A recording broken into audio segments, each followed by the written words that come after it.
Atlanta mom that says her daughter's school is segregating classes based on race. And the interesting thing, the mother, who is black, says the principal, who is black, actually admitted to this, saying that she segregated some of the kids to make sure they could build a better sense of community. So this mom wanted her daughter to switch class, or son or daughter to switch classes, and the principal said, oh, well, that's not a black class. She's like, what do you mean? She's like, well, we have 6 second grade teachers to choose from, but the black students, there are 12 of them, were only allowed to choose from 2 teachers because the principal wanted to keep all the black kids together to build this quote-unquote community she was trying to foster there. And so the mother is not happy. She's like, the black kids should have the choice just like the white kids to choose between the 6 teachers if they want. And I kind of understand what the principal was trying to do. So, you know, the kids had other kids that looked like them in the class. You know, we don't personally want my kids to be the only black kids in their classrooms. They want to have some sense of community. But if the parent says that she wants her kid switched, you should switch her kid out to where she wants her kid to go. So that's why the mother is upset about, she's you know, going against the Civil Rights Act, and so she's like, hey, we're suing the school, suing the principal, suing all of them. Yeah, and maybe we hear from the mother. I think we have a soundbite, but I'm gonna say this, like you said, I think the principals had the best intentions, we'll call it, but you can't go. My father was a principal. I guess they can control a lot, but I don't know if you can do quite what she did. We lost place there, but I believe it said that this school district put out a statement saying that they will take action, or appropriate action was taken here to kind of rectify this situation. And it is segregation. There's no mistake about that, Shannon. But it doesn't seem based on any kind of racist reasons, reasoning. It's just, you know, listen, we all were, at least I was, and many of my friends were, that one black person in the class at some point in your educational career. And then February, Black History Month comes up, and all they do is talk about slavery. And they're all looking at you, like, be a representation for your race. Right.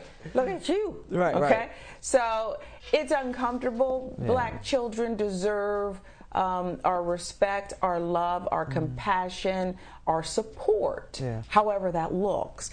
Just perhaps you can't piecemeal it in a school district this large. You got to come up with some comprehensive plan and let everybody know about it from the get-go, maybe. The other issue that could happen is that if you're the only child that looks like you in that classroom, you start to get segregated against in that classroom, in that group of friends. And sometimes what could happen is it could have some type of effect on how you believe in yourself, your own character, your facial features. You start to want to look like the other kids in the class. You start, because they're talking about you, and you start to want to favor them. So that's why I think it's important to have images around them that look like them, so they can have that positive self-awareness, positive love for their own colors. Like that black baby doll test that they did back in the days when the kids wanted the white baby doll. So I think it is important for them to see positive images of themselves and not to be the only one in the classroom, because it makes it a little bit more difficult. Either that, or they can be the most popular kid in the class. But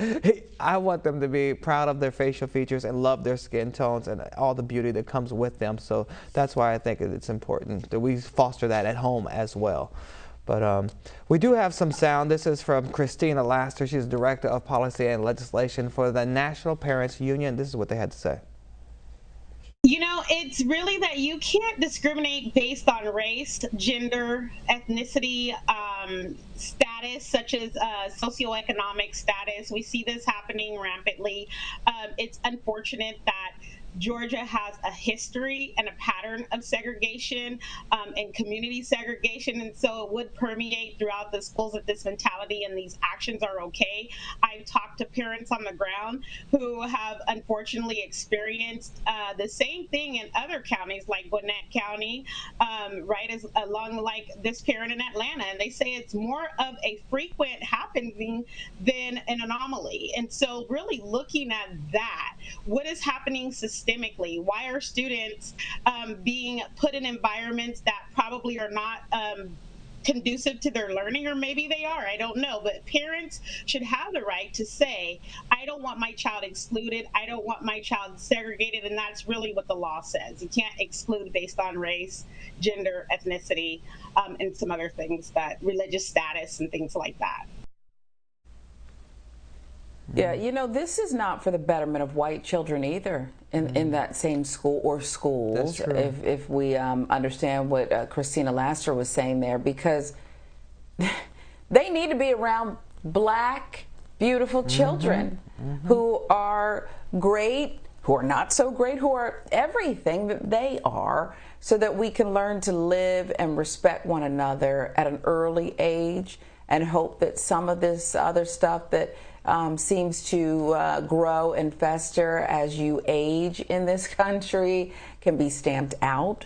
So it's just like we said, I think the heart's in the right place a lot of times. It's gotta be done because better. black children are put upon. But you're just doing too much. However, I wonder if there's more to this story than we're hearing about, because apparently the mother is a 17-year veteran in the education system. But get this, her husband is actually a teacher at the same school. He's a psychologist at that same school, and now she wants all those involved fired. Look under the hood. Look, she wants everybody fired because they violated the Civil Rights Act of 1964, but your husband is employed there. Look, he may not be for long. You keep this up, but...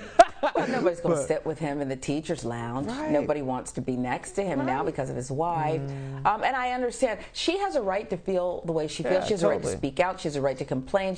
All that. I would hope that getting rid of the principal, unless there's, again, maybe we got to look more under the hood. Getting rid of the principal, getting rid of the teachers, getting rid of everyone, is that really the answer? No, they need to instate some programs, some love programs, diversity training at the school and for the kids, because again, exposure, like you mentioned, is so important. So it's not like, oh, I didn't meet my first black person until I got to college. I heard that a lot when I went to college. And so it is about that exposure and immersing ourselves. Yeah, I heard it. Oh my goodness. Immersing ourselves in different cultures so we can educate ourselves about how people are different and similar from us. So this is my spill on it.